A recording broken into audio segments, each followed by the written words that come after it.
भय को न मारा जा सकता है, न जीता जा सकता है, केवल समझा जा सकता है और केवल समझ ही रूपांतरण लाती है, बाकी कुछ नहीं।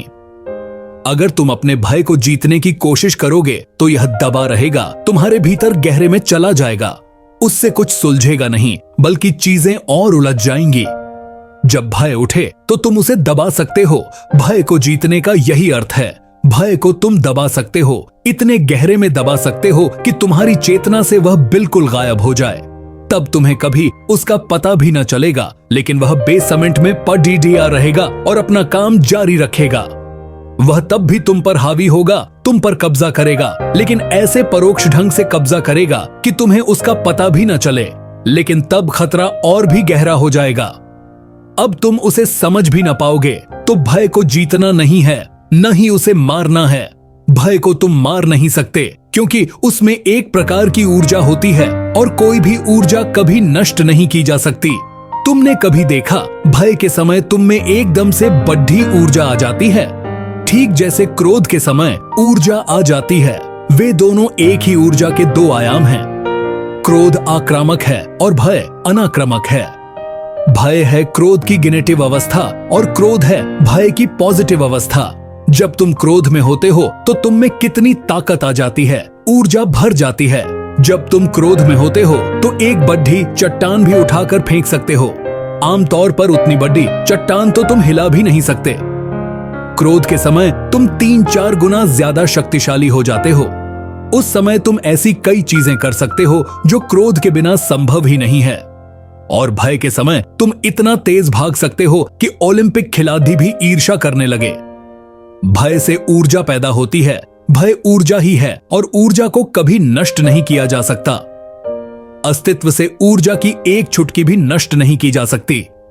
इस बात को हमेशा याद रखो, वरना तुम कुछ गलत कर बैठोगे। तुम किसी भी चीज को नष्ट नहीं कर सकते, केवल उसका रूप बदल सकते हो। छोटे से कंकड़ीज को भी तुम नष्ट नहीं कर सकते। रेत का एक छोटा सा कण भी नष्ट नहीं किया जा सकता, वह केवल अपना रूप बदल लेगा। पानी की एक बूंद को भी तुम नष्ट नहीं कर सकते। हो सकता है तुम उसे बर्फ बना दो या भाप बना दो, लेकिन वह मौजूद रहेगी, कहीं ना कहीं वह रहेगी। इस अस्तित्व से बाहर तो जा नहीं सकती। भय को भी तुम नष्ट कर सकते, और युगों युगों से यही किया गया है। लोग भय को नष्ट करने की, क्रोध को, काम को, लोभ को और ऐसी कितनी ही चीजों को नष्ट करने की कोशिश करते रहे हैं।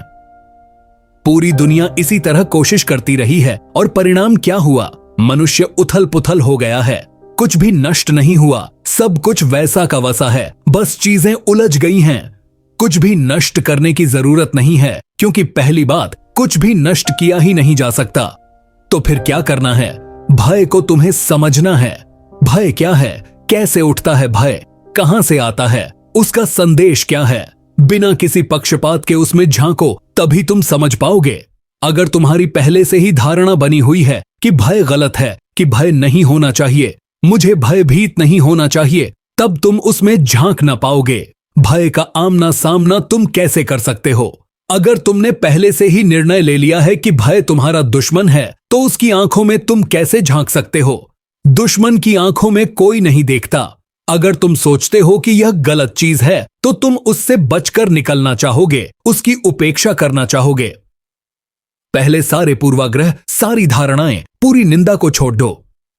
भय एक तथ्य है, उसका सामना करना है, उसको समझना है, और केवल समझ के द्वारा ही उसे रूपांतरित किया जा सकता है।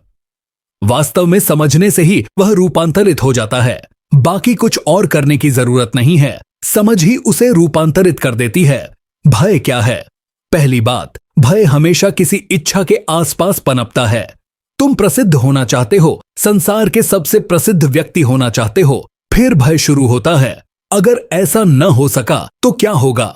भय लगता है। भय उस इच्छा का बाय प्रोडक्ट है। तुम संसार के सबसे धनवान व्यक्ति बनना चाहते हो, सफलता न मिली तो क्या होगा? सो भीतर से तुम कंपने लगते हो, भय शुरू हो जाता है। तुम्हारी किसी स्त्री पर मालकियत है, तुम भयभीत होते हो कि हो सकता है कल तुम्हारी उस पर मालकियत न रहे, वह किसी और के पास चली जाए। अगर वह जीवित है तो वह जा सकती है, सिर्फ मुर्दा स्त्रियां कहीं नहीं जाती। केवल एक लाश पर ही मालकियत की जा सकती है,